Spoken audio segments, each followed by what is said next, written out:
ನಮಸ್ಕಾರ 3 ಗಂಟೆ 3 ಪ್ರಶ್ನೆ ವಿಶೇಷ ನ್ಯೂಸ್ ಬುಲೆಟಿನ್ಗೆ ಸ್ವಾಗತ. ನಾನು ಸ್ಮಿತಾ ರಂಗನಾಥ್. ಪ್ರತಿದಿನ ಮಧ್ಯಾಹ್ನ 3 ಗಂಟೆಗೆ ಸುದ್ದಿಗಳನ್ನ ವಿನೂತನವಾಗಿ ಪ್ರಸ್ತುತಪಡಿಸೋ ಪ್ರಯತ್ನ ನ್ಯೂಸ್ 18 ಮಾಡ್ತಾ ಇದೆ.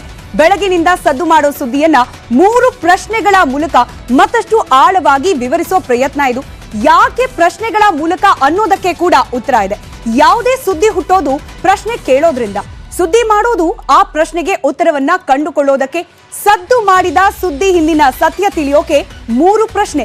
ಹಾಗಾದ್ರೆ ಇವತ್ತಿನ 3 ಗಂಟೆ 3 ಪ್ರಶ್ನೆಯ ಮೊದಲ ಸುದ್ದಿ ಹಾಗೆ ಅದರ ಸುತ್ತಾ ಇರುವ ಪ್ರಶ್ನೆಗಳನ್ನ ಗಮನಿಸೋಣ. ಮೊದಲ ಪ್ರಶ್ನೆ ಯಾರು ಅನ್ನೋದು.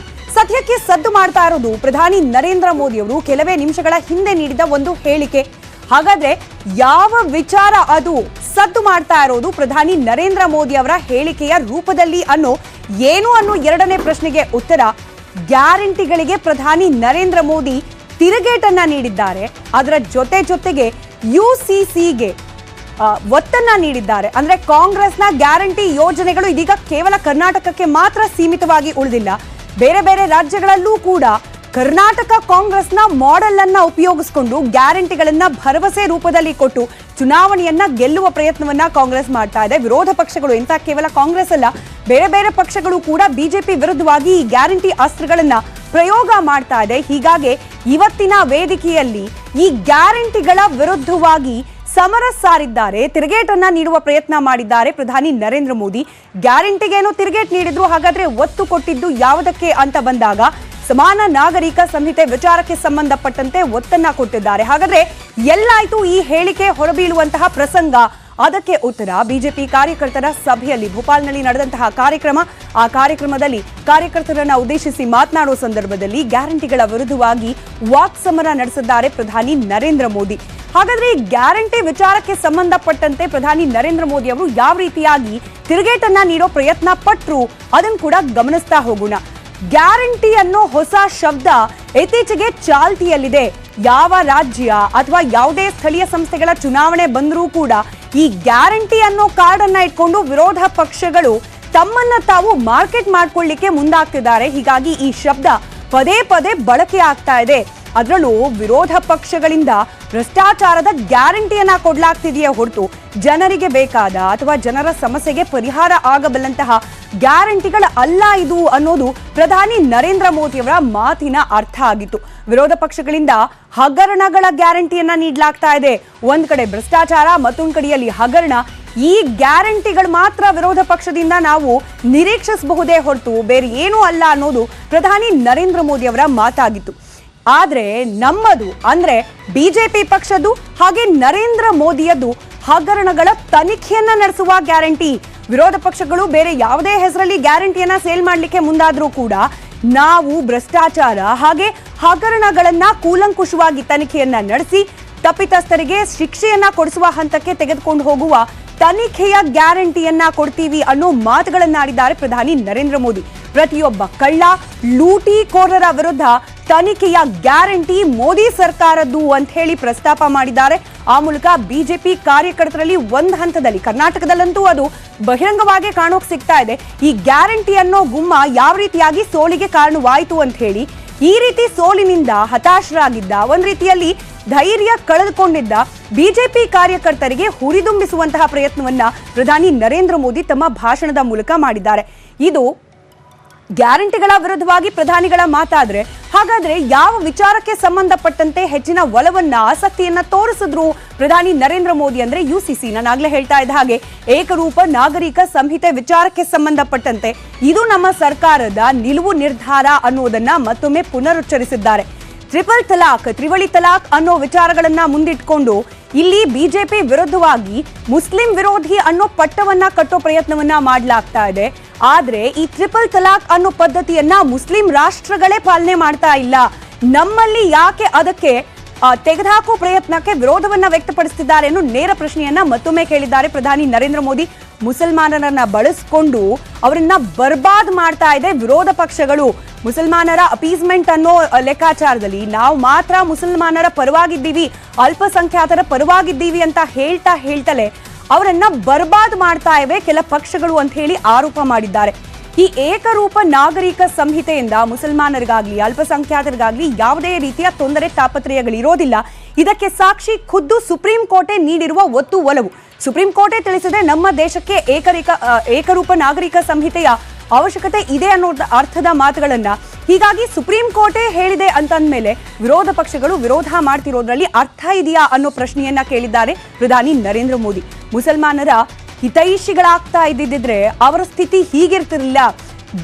ದಶಕಗಳ ಕಾಲ ದೇಶದ ಆಳ್ವಿಕೆಯನ್ನ ನಡೆಸಿದ ಪಕ್ಷಗಳು ಮುಸಲ್ಮಾನರ ಹಿತವನ್ನ ಕಾಪಾಡಿದಿದ್ರೆ ಇವತ್ತು ಮುಸಲ್ಮಾನರು ಈಗಿರುವ ಪರಿಸ್ಥಿತಿಯಲ್ಲಿ ಇರ್ತಾ ಇರಲಿಲ್ಲ. ಇವರ ಮಾತುಗಳು ಕೇವಲ ಮಾತಿಗಷ್ಟೇ ಸೀಮಿತ ಹೊರತು ಮುಸಲ್ಮಾನರ ಶಿಕ್ಷಣ, ಉದ್ಯೋಗ ಇದ್ಯಾವುದೇ ಕ್ಷೇತ್ರದ ಬಗ್ಗೆ ಕೂಡ ಅವರ ಸರ್ವತೋಮುಖ ಅಭಿವೃದ್ಧಿ ಬಗ್ಗೆ ಯಾವುದೇ ಕಾರಣಕ್ಕೂ ಕೂಡ ವಿರೋಧ ಪಕ್ಷಗಳು ಯಾವುದೇ ರೀತಿಯ ಕಾಳಜಿಯನ್ನ ತೋರಿಸಿಲ್ಲ ಅನ್ನೋದಕ್ಕೆ ಮುಸಲ್ಮಾನರು ಈಗಲೂ ಕೂಡ ಶಿಕ್ಷಣ ಹಾಗೆ ಉದ್ಯೋಗ ಕ್ಷೇತ್ರದಲ್ಲಿ ಹಿಂದೆ ಬಿದ್ದಿರೋದೇ ಸಾಕ್ಷಿ ಅನ್ನೋ ನೇರ ವಾಗ್ದಾಳಿಯನ್ನ ಪ್ರಧಾನಿ ನರೇಂದ್ರ ಮೋದಿ ಮಾಡಿದ್ದಾರೆ. ಅವ್ರ ಮಾತನಲ್ಲೇ ಕೇಳೋಣ ಯುಸಿಸಿ ಬಗ್ಗೆ ಏನ್ ಮಾತನಾಡಿದ್ರು, ಹಾಗೆ ಈ ಗ್ಯಾರಂಟಿಗಳ ವಿರುದ್ಧವಾಗಿ ಯಾವ ರೀತಿ ಮಾತನಾಡಿದ್ರು ಅನ್ನೋದನ್ನ. आजकल एक नया शब्द बहुत पॉपुलर किया जा रहा है. वो जो नया शब्द पॉपुलर किया जा रहा है वो शब्द है गारंटी. बार बार शब्द आता है गारंटी. ये विपक्षी सब जो है वो किस चीज की गारंटी है? ये सारे लोग, ये दल गारंटी है भ्रष्टाचार की. ये गारंटी है लाखों करोड़ रुपयों के घोटालों की. इन पार्टियों के पास घोटालों का ही अनुभव है.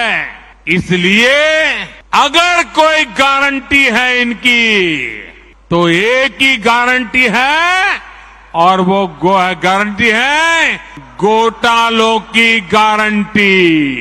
अगर उनकी घोटाले की गारंटी है तो मोदी की भी एक गारंटी है. और मेरी गारंटी है हर घोटालेबाज पर कार्रवाई की गारंटी. हर चोर लुटेरे पर कार्रवाई की गारंटी. जिसने गरीब को लूटा है, जिसने देश को लूटा है, उसका हिसाब तो हो करके रहेगा.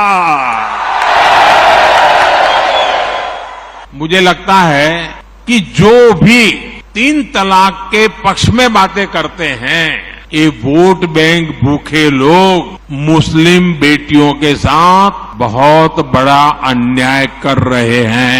मैं परसों इजिप्ट में था, मिस्र में था. मिस्र में, इजिप्ट में 90% से ज्यादा सुन्नी मुसलमान समाज है. और इजिप्ट में आज से 80-90 साल पहले 3 तलाक की प्रथा को समाप्त कर दिया. हमसे 90 साल पहले. अगर 3 तलाक इस्लाम का जरूरी अंग है तो पाकिस्तान में क्यों नहीं होता भाई?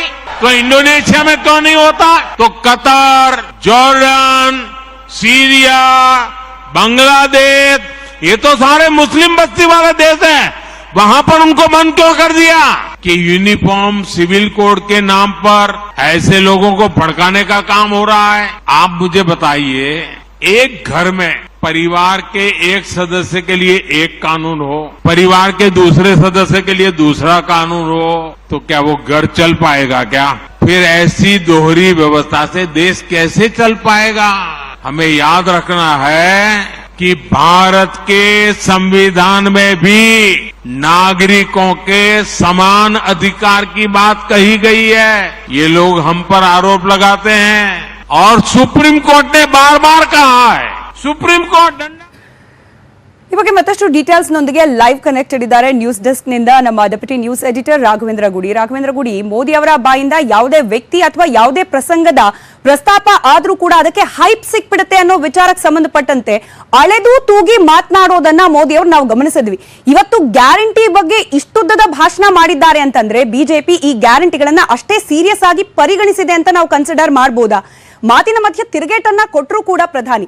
ಇದರ ಜೊತೆಗೆ ಯುಸಿಸಿ ಬಗ್ಗೆ ಕೂಡ ಬೇರೆ ಮುಸಲ್ಮಾನ ರಾಷ್ಟ್ರಗಳನ್ನ ಕಂಪೇರ್ ಮಾಡಿ ಮಾತನಾಡಿದ್ದಾರೆ ಮೋದಿ. ಸೊ ಎಲ್ಲದರ ಡೀಟೇಲ್ಸ್ ಕೊಡ್ತಾ ಹೋಗೋದಾದ್ರೆ ಸ್ಮಿತಾ, ಪ್ರಧಾನಮಂತ್ರಿ ನರೇಂದ್ರ ಮೋದಿ ಅವರು ಮಾತನಾಡಿದಂತ ಈ ಮಾತುಗಳನ್ನು ನಾವು 3 ವಿಭಾಗಗಳಾಗಿ ವಿಂಗಡಿಸಿ ವಿಶ್ಲೇಷಣೆಯನ್ನ ಮಾಡ್ತಾ ಹೋಗೋದಾದ್ರೆ, ಮೊದಲನೇದಾಗಿ ಯುಸಿಸಿ ಮತ್ತೆ ಭಾರತೀಯ ಜನತಾ ಪಾರ್ಟಿ ಜೊತೆಗೆ ಮುಸ್ಲಿಮರ ಜೊತೆಯಲ್ಲಿರ್ತಕ್ಕಂಥ ಸಂಬಂಧ ಅಥವಾ ಅಲ್ಲಿರ್ತಕ್ಕಂಥ ಒಂದು ರೀತಿಯಿಂದ ಗುಮಾನಿ ಏನಿದೆ ಇವತ್ತು ಬಿಜೆಪಿ ಬಗ್ಗೆ ಮುಸಲ್ಮಾನ ಸಮಾಜದಲ್ಲಿ, ಆ ಬಗ್ಗೆ ಕೂಡ ಒಂದು ರೀತಿಯಿಂದ ಇಂಡೈರೆಕ್ಟ್ ಆಗಿ ಪ್ರಸ್ತಾಪ ಮಾಡತಕ್ಕಂಥದ್ದು ಮತ್ತೆ ಮುಸ್ಲಿಮರ ಪರವಾಗಿ ಹೇಗೆಲ್ಲ ಸರ್ಕಾರ ಕ್ರಮಗಳನ್ನ ತೆಗೆದುಕೊಳ್ತಾ ಇದೆ ಅನ್ನೋದನ್ನ ಬಿಂಬಿಸುವಂತ ಯತ್ನವನ್ನ ಮೋದಿ ಮಾಡ್ತಾರೆ. ಮತ್ತೊಂದು ಕಡೆಯಿಂದ ನೋಡ್ತಾ ಇದ್ರೆ, ಈಗ ಮೊನ್ನೆ ತಾನೇ ಮಹಾಗಠಬಂಧನ್ ಅಂತ ಈಗ ಬಿಹಾರದಲ್ಲಿ ನೋಡ್ತಾ ಇದ್ವಿ, ಎಲ್ಲ ಒಂದು ವಿಪಕ್ಷಗಳ ನಾಯಕರು, ಪ್ರಮುಖವಾಗಿ 15 ವಿಪಕ್ಷಗಳ ನಾಯಕರು ಅಲ್ಲಿ ಸಭೆಯನ್ನ ನಡೆಸಿದ್ರು. ಆ ಸಭೆಯ ಬಗ್ಗೆ ಕೂಡ ಪ್ರಸ್ತಾಪವನ್ನ ಮಾಡ್ತಾರೆ. ಸಹಜವಾಗಿ ಕರ್ನಾಟಕದಲ್ಲಿ ಬಿಜೆಪಿ ಸೋಲಿಗೆ ಆಂತರಿಕ ಕಚ್ಚಾಟ ಹೀಗೆ ಎಷ್ಟೇ ಕಾರಣಗಳಿದ್ರು ಸಹಿತ ಅದರಲ್ಲಿ ಮತ್ತೊಂದು ಪ್ರಮುಖ ಕಾರಣ ಅಂದ್ರೆ ಕಾಂಗ್ರೆಸ್ ನೀಡಿದಂತ ಗ್ಯಾರಂಟಿಗಳು. ಆ ಗ್ಯಾರಂಟಿ ಹಿನ್ನಡೆಯಲ್ಲಿ ಕೂಡ ಇವತ್ತು ಇಡೀ ದೇಶಾದ್ಯಂತ ಗ್ಯಾರಂಟಿ ಕಾರ್ಡ್ ಅನ್ನ ಒಂದು ಪ್ಲೇ ಮಾಡೋದಕ್ಕೆ ಅಪೋಸಿಷನ್ ಪಾರ್ಟಿಗಳು, ಅದರಲ್ಲೂ ಪ್ರಮುಖವಾಗಿ ಕಾಂಗ್ರೆಸ್ ಮುಂದಾಗ್ತಾ ಇದೆ. ಯಾಕಂದ್ರೆ ಮುಂಬರ್ತಕ್ಕಂಥ ಮಧ್ಯಪ್ರದೇಶ ಚುನಾವಣೆ ಇರಬಹುದು, ಛತ್ತೀಸ್ಗಢ ಚುನಾವಣೆ ಇರಬಹುದು, ಅದೇ ರೀತಿಯಾಗಿ ರಾಜಸ್ಥಾನ ಚುನಾವಣೆ ಇರಬಹುದು, ಹೀಗೆ ಈ ಚುನಾವಣೆಗಳಲ್ಲೂ ಕೂಡ ಗ್ಯಾರಂಟಿ ಕಾರ್ಡ್ ಪ್ಲೇ ಆಗೋದು ಸ್ಪಷ್ಟವಾಗಿ ಗೋಚರಿಸ್ತಾ ಇದೆ. ಹೀಗಾಗಿ ಈ 3 ವಿಚಾರಗಳನ್ನ ಒಂದೇ ಮಾತಿನಲ್ಲಿ ಮಾತನಾಡ್ತಾ ಹೋಗೋ ಸಂದರ್ಭದಲ್ಲಿ 3 ವಿಷಯಗಳನ್ನ ವಿಭಿನ್ನವಾಗಿ ಒಂದು ದೃಷ್ಟಿಕೋನವನ್ನ ನೀಡುವಂತ ಪ್ರಯತ್ನವನ್ನ ಮೋದಿ ಮಾಡ್ತಾರೆ. ಮೊದಲನೇದಾಗಿ ಯೂನಿಫಾರ್ಮ್ ಸಿವಿಲ್ ಕೋಡ್ ಅಥವಾ ಏಕರೂಪ ನಾಗರಿಕ ಸಮಿತಿ ಅಂತ ಏನ್ ಹೇಳ್ತೀವಿ, ಇದು ಸಂವಿಧಾನದ ಆಶಯ ಕೂಡ ಆಗಿರ್ತಕ್ಕಂಥದ್ದು. ದೇಶದಲ್ಲಿರ್ತಕ್ಕಂಥ ಎಲ್ಲ ನಾಗರಿಕರಿಗೂ ಸಮಾನವಾಗಿರ್ತಕ್ಕಂಥ ಕಾನೂನು ಸುವ್ಯವಸ್ಥೆಗಳಿರ್ಬೋದು, ಯಾವುದೇ ಜಾತಿ ಮತ ಪಂಥ ಇರಬಹುದು, ಒಂದೊಂದು ಜಾತಿ ಅಥವಾ ಒಂದೊಂದು ಮತ ಅಥವಾ ಒಂದೊಂದು ಪಂಥ ಒಂದೊಂದು ಧರ್ಮಕ್ಕೆ ಒಂದೊಂದು ರೀತಿಯಾಗಿರ್ತಕ್ಕಂಥ ಕಾನೂನು ಕೊಟ್ಟಂತ ಸಂದರ್ಭದಲ್ಲಿ ಸಹಜವಾಗಿ ಒಂದು ಸಮಾನತೆಯಲ್ಲಿ ಕಂಡು ಬರೋದಕ್ಕೆ ಸಾಧ್ಯ ಇಲ್ಲ. ಉದಾಹರಣೆಗೆ ನೋಡೋದಾದ್ರೆ, ಈಗ ಮದುವೆ ವಿಚಾರದಲ್ಲಿ ಇರಬಹುದು ಅಥವಾ ಆಸ್ತಿ ಪಾಸ್ತಿ ಹಕ್ಕಿನ ವಿಚಾರದಲ್ಲಿ ಇರಬಹುದು, ಈಗ ಒಂದು ಧರ್ಮಕ್ಕೆ ಒಂದು ನ್ಯಾಯ, ಇನ್ನೊಂದು ಧರ್ಮಕ್ಕೆ ಇನ್ನೊಂದು ನ್ಯಾಯ, ಆ ರೀತಿ ಕೊಟ್ಟಾಗ ಅಲ್ಲಿ ಅನ್ಯಾಯಕ್ಕೆ ಒಳಗಾಗ್ತಂಥವ್ರ ಮೇಲೆ ಸಹಜವಾದಂತಹ ಪರಿಣಾಮ ಬೀರುವಂತದ್ದು. ಮತ್ತೊಂದು ಪ್ರಮುಖ ವಿಚಾರವನ್ನ ಒಂದು ಪ್ರಸ್ತಾಪ ಮಾಡಿದಂದ್ರೆ ಪಶ್ಮಂದ ಮುಸ್ಲಿಮ್ಸ್ ಬಗ್ಗೆ. ಇದು ಒಬಿಸಿ ಕೆಟಗರಿಯಲ್ಲಿ ಬರ್ತಿರ್ತಕ್ಕಂಥವ್ರು, ಅವರ ಮೇಲೆ ಸಾಕಷ್ಟು ಅನ್ಯಾಯ ಆಗುತ್ತೆ, ಅವರನ್ನ ಕೂಡ ನಾವು ಮುಖ್ಯವಾಹಿನಿಗೆ ತರುವಂತ ಪ್ರಯತ್ನವನ್ನ ಮಾಡಬೇಕು. ಹೀಗಾಗಿ ಯೂನಿಫಾರ್ಮ್ ಸಿವಿಲ್ ಕೋಡ್ ಅಂತಕ್ಕಂಥದ್ದು ಯಾವುದೇ ಜಾತಿ ಧರ್ಮ ಮತ ಪಂಥದ ವಿರುದ್ಧವಲ್ಲ, ಬದಲಾಗಿ ಇಡೀ ದೇಶದ ನಾಗರಿಕರ ಪರವಾಗಿರ್ತಕ್ಕಂಥದ್ದು ಜೊತೆ ಅಂತ ಹೇಳೋದ್ರ ಜೊತೆಗೆ ಟ್ರಿಪಲ್ ತಲಾಕ್ ಅನ್ನು ಪ್ರಸ್ತಾಪವನ್ನ ಮಾಡಿದ್ರು. ಅಂದ್ರೆ ಈಗ ನಮ್ಮ ಸರ್ಕಾರ ಟ್ರಿಪಲ್ ತಲಾಕ್ ಅನ್ನ ಬ್ಯಾನ್ ಮಾಡಿದೆ, ಆದ್ರೆ ಅದಕ್ಕೆ ಸಪೋರ್ಟ್ ಮಾಡುವಂತವರು ಒಂದು ಮುಸ್ಲಿಮರಿಗೆ ಮಾಡೋ ಅನ್ಯಾಯವನ್ನ ಉಂಟು ಮಾಡ್ತಾ ಇದ್ದಾರೆ ಅಂತ ಕೂಡ ಮೋದಿ ಸ್ಪಷ್ಟವಾಗಿ ಹೇಳುವಂತ ಒಂದು ಪ್ರಯತ್ನವನ್ನ ಮಾಡ್ತಾರೆ. ಆದ್ರೆ ಅವರ ಮಾತುಗಳನ್ನ, ಆ ಕೃತಿಗಳು ಎಷ್ಟಾಗುತ್ತೆ, ಆ ಕೃತಿಗಳನ್ನ ಮುಸ್ಲಿಂ ಸಮಾಜ ಯಾವ ರೀತಿಯಾಗಿ ತೆಗೆದುಕೊಳ್ಳುತ್ತೆ ಅನ್ನೋದು ಕೂಡ ಮುಂಬರುವ ದಿನಗಳಲ್ಲಿ ಅದಕ್ಕೆ ಒಂದು ಉತ್ತರ ಸಿಗ್ತಾ ಹೋಗುತ್ತೆ. ಎರಡನೇ ಒಂದು ವಿಷಯಕ್ಕೆ ಬಂದಂತ ಸಂದರ್ಭದಲ್ಲಿ ಈ ಎಲ್ಲಾ ಪಕ್ಷಗಳು ಒಗ್ಗಟ್ಟಾಗಿ ಬಿಜೆಪಿಯನ್ನು ಎದುರಿಸಬೇಕು ಅನ್ನೋ ನಿಟ್ಟಿನಲ್ಲಿ ನಡೀತಿರ್ತಕ್ಕಂಥ ಸಭೆಗಳು, ಈಗ ಮೊನ್ನೆ ನಡೆದಿರ್ತಕ್ಕಂಥ ಬಿಹಾರದಲ್ಲಿ ನಡೆದಿರ್ತಕ್ಕಂಥ ಸಭೆ ಇರ್ಬೋದು, ಅಲ್ಲಿ ಕನಿಷ್ಠ 15 ಪಕ್ಷಗಳ ನಾಯಕರು ಪಾಲ್ಗೊಂಡಿರ್ತಾರೆ. ಎಲ್ಲರೂ ಕೂಡ ವಿಭಿನ್ನವಾಗಿರ್ತಕ್ಕಂಥ ಒಂದಿಷ್ಟು ಚರ್ಚೆಗಳನ್ನ ಕೂಡ ಅಲ್ಲಿ ಮಾಡಿದ್ದಾರೆ. ಅದರ ಬಗ್ಗೆ ಕೂಡ ಪ್ರಸ್ತಾಪ ಮಾಡಿದಂತ ಮೋದಿ ಅವರು ಹೇಳ್ತಾ ಹೋಗೋದಂದ್ರೆ, ಮೊದಲನೇದಾಗಿ ಏನಾದರೂ ಸೋನಿಯಾ ಗಾಂಧಿ ಮಕ್ಕಳು ಉದ್ಧಾರ ಆಗ್ಬೇಕಾ, ಹಾಗಿದ್ರೆ ಕಾಂಗ್ರೆಸ್ಗೆ ಮತವನ್ನ ಹಾಕಿ. ಲಾಲು ಪ್ರಸಾದ್ ಯಾದವ್ ಮಕ್ಕಳು ಉದ್ಧಾರ ಆಗ್ಬೇಕಾ, ಹಾಗಿದ್ರೆ ಆರ್ಜೆಡಿಗೆ ಮತವನ್ನ ಹಾಕಿ. ಶರದ್ ಪವಾರ್ ಅವರ ಮಕ್ಕಳು ಉದ್ಧಾರ ಆಗ್ಬೇಕಾ, ಹಾಗಿದ್ರೆ NCP ಗೆ ಮತವನ್ನ ಹಾಕಿ. ನಿಮ್ಮ ಮಕ್ಕಳು ಉದ್ಧಾರ ಆಗಬೇಕಾದ್ರೆ ಬಿಜೆಪಿಗೆ ಮತವನ್ನ ಹಾಕಿ ಅಂತ ಕೂಡ ಒಂದು ಹೇಳಿಕೆಯನ್ನು ಕೊಟ್ಟರು. ಅಂದ್ರೆ ಒಂದು ಕಡೆಯಿಂದ ನೋಡ್ತಾ ಇದ್ರೆ ಈ ಡೆನೆಸ್ಟಿಕಲ್ ಪಾಲಿಟಿಕ್ಸ್ ಜೊತೆಗೆ ಭ್ರಷ್ಟಾಚಾರ ಇವೆಲ್ಲವನ್ನ ಒಂದೇ ಕಡೆಯಲ್ಲಿಟ್ಟು ಅದನ್ನು ಕೂಡ ಒಂದು ಟಾರ್ಗೆಟ್ ಮಾಡುವಂತ ಪ್ರಯತ್ನವನ್ನ ಮೋದಿ ಮಾಡಿದ್ದಾರೆ. ಆ ಒಂದು ವಿಚಾರವನ್ನು ಕೂಡ ಪ್ರಸ್ತಾಪ ಮಾಡಿದ್ರು. ಮತ್ತೊಂದು ಪ್ರಮುಖ ವಿಚಾರ ಅಂದ್ರೆ ತಮ್ಮ ಒಂದು ಕಾರ್ಯಕರ್ತರಲ್ಲಿ ಹುಮ್ಮಸ್ಸನ್ನು ತುಂಬುವಂಥದ್ದು, ತಮ್ಮ ಕಾರ್ಯಕರ್ತರಲ್ಲಿ ಸೋಲಿನ ನಿರಾಶಾ ಭಾವ ಏನಿದೆ ಕರ್ನಾಟಕದ, ಅದು ಇಷ್ಟು ದೊಡ್ಡ ಮಟ್ಟದ ಸೋಲಾಗುತ್ತೆ ಅಂತ ಯಾರು ಭಾವಿಸಿರಲಿಲ್ಲ. ಅಂತ ದೊಡ್ಡ ಸೋಲನ್ನ ಆಗಿರ್ತಕ್ಕಂಥ ನಿರಾಶಾ ಭಾವವೇನಿದೆ ಅದನ್ನು ಕೂಡ ಅದಕ್ಕೆ ಒಂದು ರೀತಿಯಿಂದ ಸೊಲೈಸ್ ಮಾಡುವಂಥದ್ದು, ಅದಕ್ಕೆ ಒಂದು ಸಮಾಧಾನ ನೀಡೋದ್ರ ಜೊತೆಗೇನೆ ಮುಂಬರ್ತಕ್ಕಂಥ ಚುನಾವಣೆಗಳಿಗೂ ಕೂಡ ಕಾರ್ಯಕರ್ತರನ್ನ ಹುಮ್ಮಸ್ಸನ್ನು ತುಂಬುವಂತ ಪ್ರಯತ್ನಕ್ಕೆ ಬೇಕಾಗುತ್ತೆ. ಹಾಗಾಗಿ ನಾನು ಕೂಡ ಗ್ಯಾರಂಟಿಯನ್ನ ಕೊಡ್ತೀನಿ, ಈ ಭ್ರಷ್ಟಾಚಾರಿಗಳನ್ನ ಒಬ್ಬರನ್ನು ಕೂಡ ಬಿಡೋದಿಲ್ಲ, ಅವರ ವಿರುದ್ಧ ಕ್ರಮವನ್ನು ತೆಗೆದುಕೊಳ್ತೀವಿ ಅನ್ನೋಂತ ಒಂದು ಮಾತುಗಳನ್ನು ಕೂಡ ಮೋದಿ ಆಡಿದ್ದಾರೆ. ಹೀಗಾಗಿ ಇವತ್ತಿನ ಭಾಷಣ ಸಾಕಷ್ಟು ದೊಡ್ಡ ಮಟ್ಟದಲ್ಲಿ ಬಿಜೆಪಿ ಮತದಾರರು ಅಥವಾ ಬಿಜೆಪಿ ಕಾರ್ಯಕರ್ತರ ಮೇಲೆ ಒಂದು ಪಾಸಿಟಿವ್ ಆಗಿರ್ತಕ್ಕಂಥ ಪರಿಣಾಮ ಬೀರೋದಂತೂ ಸ್ಪಷ್ಟವಾಗಿ ಕಾಣಿಸ್ತಾ ಇದೆ. ಸ್ಮಿತಾ, ಧನ್ಯವಾದ ರಾಘವೇಂದ್ರ ಗುಡಿ ಮಾಹಿತಿಗಾಗಿ. ಅಲ್ಲಿಗೆ ಪ್ರಧಾನಿ ನರೇಂದ್ರ ಮೋದಿ ಅವರ ಬಾಯಲ್ಲಿ ಕೂಡ ಪ್ರಸ್ತಾಪ ಆಯಿತು ನಮ್ಮ ರಾಜ್ಯದ ಕಾಂಗ್ರೆಸ್ನ ಗ್ಯಾರಂಟಿ. ಹಾಗಾದ್ರೆ ನಮ್ಮ ರಾಜ್ಯದಲ್ಲಿ ಗ್ಯಾರಂಟಿಯನ್ನ ಘೋಷಿಸಿದ ಕಾಂಗ್ರೆಸ್ ಪಕ್ಷದ ನಾಯಕರಾದ ಸಿದ್ದರಾಮಯ್ಯ ಅವರ ಸುತ್ತ ಏನ್ ನಡೀತಾ ಇದೆ?